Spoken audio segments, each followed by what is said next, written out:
न पूछो जमाने से कि क्या हमारी कहानी है, न पूछो जमाने से कि क्या हमारी कहानी है। हमारी पहचान तो यही है कि हम हिंदुस्तानी हैं। माननीय मुख्य अतिथि, आदरणीय शिक्षकगण और मेरे प्यारे देशवासियों, आप सभी को स्वतंत्र दिवस की हार्दिक शुभकामनाएं। जैसा कि आप सभी जानते हैं कि हम भारत के 75वें स्वतंत्रता दिवस का जश्न मनाने के लिए जमा हुए हैं।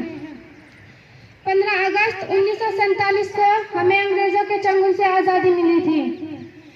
प्यारी बहनों और मेरे प्यारे देशवासियों, हम सबको सबसे पहले उन स्वतंत्रता सेनानियों का सलाम करना चाहिए जिन्होंने इस देश को आज़ाद कराने के लिए अपना सब कुछ दांव पर लगा दिया।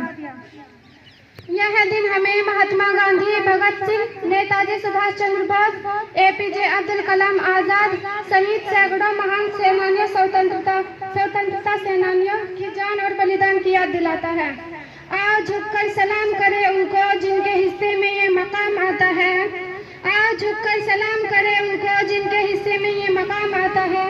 खुश नसीब होता है वो खून जो देश के काम आता है। धन्यवाद। जय हिंद, जय भारत।